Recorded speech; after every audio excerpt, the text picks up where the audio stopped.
अब question number 6 का सब क्वेश्चन नंबर 1 डिस्कस कर लेते हैं।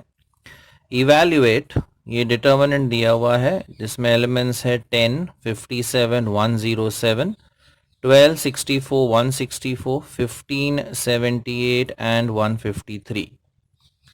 अब यहाँ पर अगर हम देखें इनका जो डिफरेंस है C2 एंड C3 का, यहाँ पे डिफरेंस आता है 50 का, यहाँ डिफरेंस आ जाता है 60 का, और यहाँ पे डिफरेंस आता है 75 का, and they all are multiples of 5, correct. So what we do here is, पहला हम ये स्टेप करते हैं, C3 को रिप्लेस करते हैं C3 माइनस C2 से, तो ये टर्म्स को हम रिड्यूस कर देते हैं।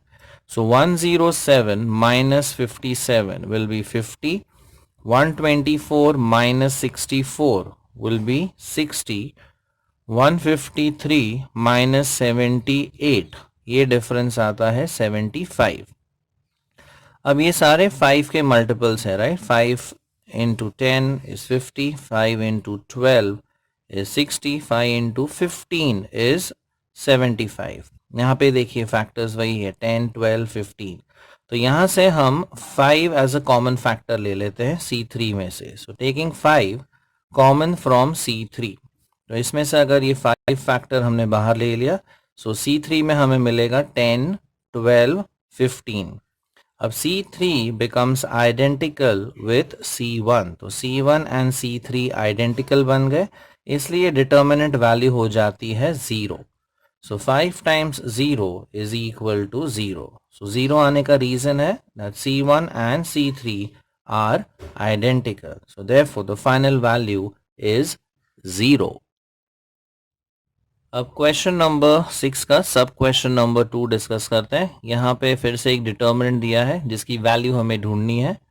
सो इस डिटर्मिनेंट को हमने नाम दे दिया है d। So let d equal to determinant of 2014, 2017, 1, 2020, 2023 and 1, 2023, 2026 and 1।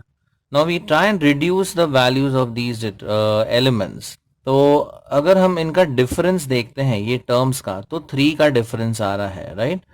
सो इधर you could do C1 minus C2 या C2 माइनस C1, कोई भी स्टेप कीजिए तो डिफरेंस 3 आएगा। तो अगर आप C1 माइनस C2 करते हैं तो यहाँ पे -3 आ जाएगा, एंड C2 माइनस C1 अगर हम करते हैं तो यहाँ तीनों जगह पर 3 आ सकता है। So what we have done is, हमने C2 को रिप्लेस किया है एज C2 माइनस C1 से, तो चेंजेस आएंगे सेकंड कॉलम में। तो first column would remain as it is 2014, 2020, 2023।